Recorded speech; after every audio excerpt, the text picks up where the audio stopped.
పూర్వకాలము త్రిపురాసురులు అనబడేటువంటి రాక్షసులు 3 పురములను, అంటే ఆ త్రిపురములు అనబడేటువంటి నగరాలలో ఆకాశంలో సంచరిస్తూ ఉంటారు. ఎప్పుడైతే ఈ 3 నగరములు కూడా సరళ రేఖ మీదికి, ఒకే రేఖ మీదికి వస్తాయో అప్పుడు వాళ్ళకు మరణం తథ్యము అని చెప్పి పరమేశ్వరుడు వరం ఇచ్చాడు. అలా ఈ త్రిపురాసురులను సంహరించినటువంటి ముహూర్తం కూడా ఈ అభిజిత్ లగ్నమే. ఈ అభిజిత్ లగ్నంలోనే సదాశివుడు ఈ త్రిపురాసురులను సంహరించాడు అనేటువంటిది కూడా ఒక చరిత్ర మనకు తెలుస్తోంది. అలాగే ఇంద్రుడు సింహాసనాన్ని అధిష్ఠించినటువంటి ముహూర్తం కూడా ఈ అభిజిత్ లగ్నమే అనేటువంటిది.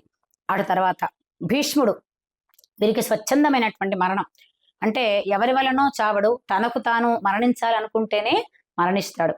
అలా కురుక్షేత్ర యుద్ధంలో బాణాల దెబ్బలని పొంది అర్జునుడు ఏర్పాటు చేసినటువంటి అంపశయ్య మీద విష్ణు సహస్రనామాన్ని స్తోత్రం చేస్తూ ఉత్తరాయణ పుణ్యకాలం వచ్చిన తర్వాత ఈ అభిజిత్ లగ్నంలోనే ఏకాదశి రోజున భీష్ముడు స్వర్గస్థుడయ్యాడు.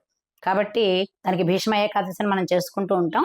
ఆ పుణ్యదినం కూడా ఈ అభిజిత్ లగ్నంలోనే సంక్రమించింది అని చెప్పి మనకు అనేక పురాణాలు చెప్తూ ఉన్నాయి.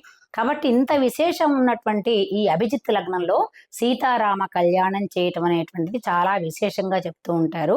అయితే కొన్ని లగ్నాలు, అంటే ఉపనయనాది సంస్కారాలకు సంబంధించినటువంటి కొన్ని విషయాలు మాత్రము ఈ అభిజిత్ లగ్నంలో చేయకూడదు. వివాహాది శుభకార్యాలకు అభిజిత్ లగ్నము సర్వశ్రేయస్కరము అనేటువంటిది అనేక పంచాంగకర్తలు తెలియచేశారు. కాబట్టి అభిజిత్ లగ్నం యొక్క విశేషము అలా ఉంటుంది అని మనం తెలుసుకోవచ్చు.